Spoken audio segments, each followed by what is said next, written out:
ഇന്ന് വൈകുന്നേരത്തേക്ക് നൂഡിൽസ് ഉണ്ടാക്കാമെന്ന് പറഞ്ഞിട്ട് താത്ത ക്യാരറ്റും മുനുവിനൊക്കെ നന്നായിട്ട് ചെറുതാക്കി അരിഞ്ഞിട്ട് അതിലേക്ക് നമ്മുടെ ഇപ്പിൻ്റെ മസാലകളൊക്കെ ഇട്ട് കൊടുത്തിട്ടുണ്ടായിരുന്നു.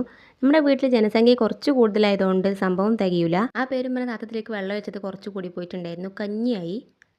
ഇതുപോലെ വീണ്ടും കൊണ്ടുവരുന്നു പറഞ്ഞിട്ട് എന്നെ പറഞ്ഞു വെച്ചിട്ട് നല്ല മഴ പെയ്യുന്നുണ്ടായിരുന്നു. എൻ്റെ ഫാമിലിക്ക് വേണ്ടി ഇത്രയും വലിയ ത്യാഗം ചെയ്യുന്ന ഒരു ത്യാഗിയാണ് ഗൈസ് ഞാൻ. അല്ലാതെ എന്തെങ്കിലും കഴിക്കാൻ കിട്ടില്ല എന്ന് വിചാരിച്ചിട്ടല്ല. അങ്ങനെ നമ്മുടെ ഇപ്പിയും മാഗിയും രണ്ടും കൂടെ മാഗി തന്നെയാണോ എന്നറിയില്ല, ഒരു 10 രൂപേൻ്റെ പാക്കറ്റാണ്. അങ്ങനെ അതും കൂടെ മിക്സ് ചെയ്തിട്ട് രണ്ടും കൂടെ മിക്സ് ചെയ്തിട്ട് ഇട്ട് കൊടുത്തു. യൂട്യൂബിൽ നിന്ന് പരാതി വന്നിട്ടുണ്ട്, 97% ആളുകൾ സബ്സ്ക്രൈബ് ചെയ്യാതെയാണ് വീഡിയോ കാണുന്നതെന്ന്. സോ സബ്സ്ക്രൈബ് ചെയ്തിട്ട് ലൈക്കൊക്കെ തന്നു കാണും. അപ്പോഴല്ലേ നമുക്ക് വീഡിയോ ഇടാനൊരു എനർജി ഉണ്ടാവുള്ളൂ.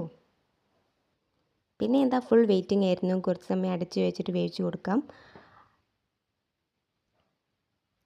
അങ്ങനെ എന്താ സംഭവം സെറ്റായി. നമ്മുടെ വീട്ടിലേക്കുള്ള എല്ലാ അംഗങ്ങൾക്കും ഞാൻ ഇവിടെ റെഡിയാക്കി വെച്ചിട്ടുണ്ട്. ഒരു പ്ലേറ്റ് എനിക്കും എടുത്ത് കുറച്ച് കെച്ചപ്പ് ഒഴിച്ച് അങ്ങോട്ട് കഴിച്ചു.